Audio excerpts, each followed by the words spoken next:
Welcome to the channel physics classes with Devina Tiwari. आज की video में हम जानेंगे SI unit of current ampere होती है तो वो कैसे डिफाइन की जाती है, उसकी डेफिनेशन के लिए क्या एक्सप्रेशन डिराइव किया जाता है और बोर्ड के पॉइंट ऑफ व्यू से बहुत इंपॉर्टेंट भी है। तो उसका डेरिवेशन, एम्पियर की डेफिनेशन, इन सब के बारे में विस्तार से हम चर्चा करेंगे।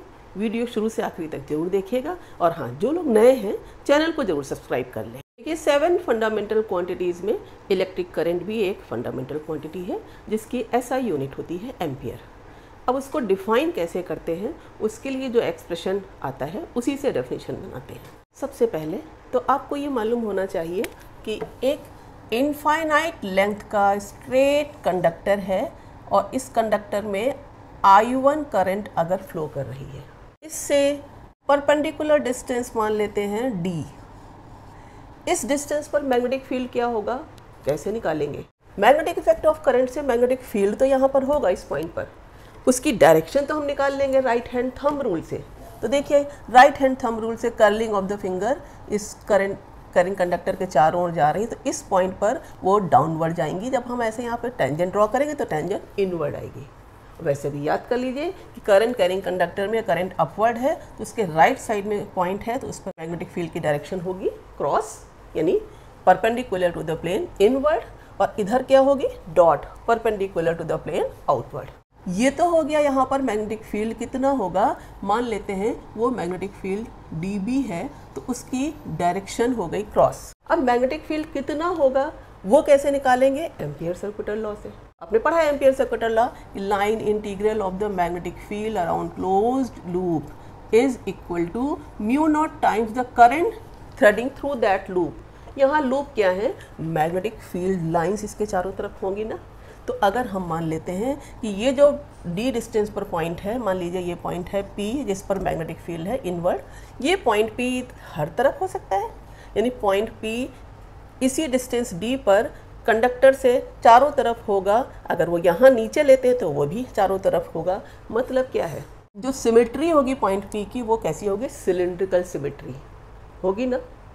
पॉइंट P अगर यहाँ पे ले लें, इस तरफ ले लें, पीछे ले लें, आगे ले लें, तो एक सिलेंडर ही तो बन सकता है।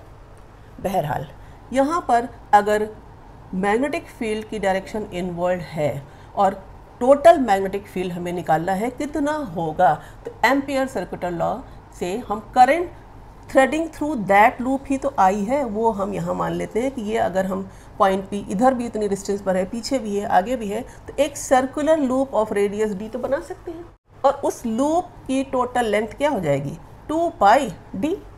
d is the radius of circular loop. बस हम इसी एक्सप्रेशन को ध्यान में रखते हुए कि मान लेते हैं b का मैग्नीट्यूड, मैग्नेटिक फील्ड का मैग्नीट्यूड b है और ये line integral dl equal to mu naught times the current threading. अब इससे करंट इससे पास होने वाली कितनी है, I1, यहाँ लिख देते हैं I1।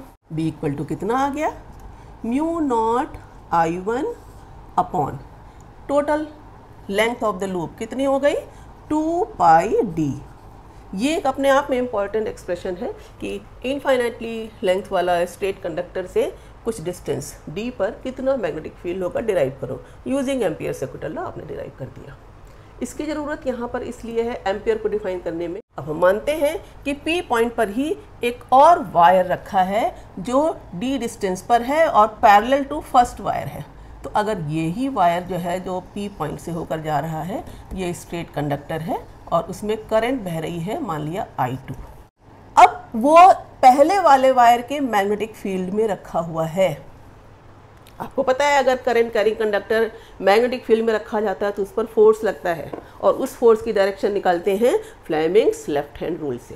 तो इस वायर पर कितना फोर्स लगेगा, कैसे निकालेंगे, पहले तो डायरेक्शन निकाल लेते हैं। क्या कहता है फ्लेमिंग्स लेफ्ट हैंड रूल कि magnetic field 4 finger, current middle finger और थंब वायर पर लगने वाले फोर्स को रिप्रेजेंट करेगा।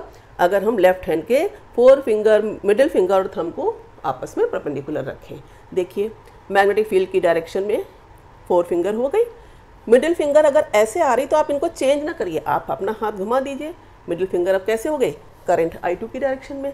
थंब किधर आ रहा है, perpendicular to the wire towards first wire. अब देख रहे हैं, तो इससे इस पर लगने वाला जो फोर्स हो गया वो हो गया F।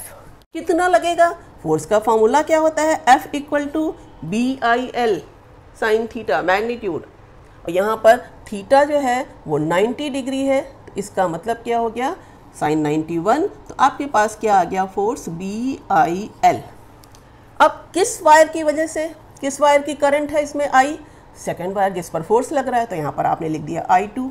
मैग्नेटिक फील्ड किसका है, तो जो फर्स्ट वायर की वजह से करंट, जो फर्स्ट वायर में करंट जो I1 फ्लो हो रही थी उससे d डिस्टेंस पर ही तो मैग्नेटिक फील्ड था, इस मैग्नेटिक फील्ड को B की वैल्यू यहाँ रख दीजिए, और L length of the wire. इससे आपके पास क्या आ जाता है expression, mu naught I1 I2 upon 2 पाई d और L। एक बात यहाँ पर और जानने वाली है कि अगर I2 भी तो करंट कैरिंग कंडक्टर है, तो इस वायर से d डिस्टेंस पर यहाँ पर जो पॉइंट है, इस पॉइंट पर भी तो मैग्नेटिक फील्ड होगा।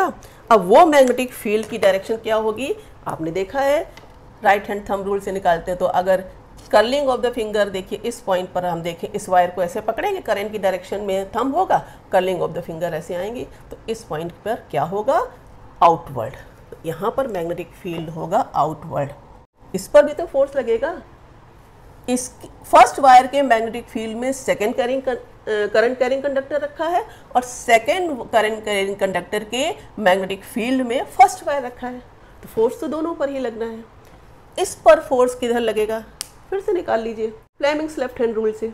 मैग्नेटिक फील्ड अब की बार क्या है, perpendicular to the plane outward, current कैसी है, ऊपर की तरफ, तो फोर्स किधर लगेगा, लेफ्ट हैंड को आपको सेट करना है। देखिए मैग्नेटिक फील्ड इधर है, करंट ऊपर की तरफ है, हाथ आपने ऊपर उठा दिया, फोर्स किधर आ रहा है, perpendicular to the wire towards the second conductor, यानी इस पर जो फोर्स लग रहा है वो इस तरफ। यही दोनों वायर अब कैसा शेप बना लेते हैं, जिनमें करंट I1 और I2 सेम डायरेक्शन में फ्लो करती है, तो वो इस तरीके का शेप। क्यों, क्योंकि दोनों पर फोर्स ऑफ अट्रैक्शन होता है। ये पूछा जाता है कि अगर दो करंट कैरिंग कंडक्टर हैं जिनमें सेम डायरेक्शन में करंट बह रही है, तो उनके बीच में फोर्स ऑफ अट्रैक्शन लगने की वजह से उनका शेप कैसा हो जाता है, देखिए ऐसा लगता है इसे कॉनकेव हो गया। ठीक, अब एम्पियर को डिफाइन कैसे करेंगे, एम्पियर को डिफाइन करने में हम इसी एक्सप्रेशन को जो यहाँ पर हमने निकाला उसमें L इधर लाके क्या लिख सकते हैं, F upon L equal to mu naught upon 2 pi I1 I2 upon D। याद रखिए म्यू नॉट अपॉन 2 पाई की वैल्यू कितनी होती है, 2 into 10 to the power -7। Mu naught upon 4 pi constant है, 10 टू पावर -7, तो म्यू नॉट अपॉन 2 पाई हो गया 2 इंटू 10 टू द पावर -7, और I1 I2 अपॉन D। ये एक्सप्रेशन डिराइव हो गया जो ये बताता है कि force between two straight current carrying conductors. और इससे एम्पियर की डेफिनेशन कैसे निकालते हैं, एक्सप्रेशन से डेफिनेशन कैसे बनाते हैं, ध्यान से सुनिएगा।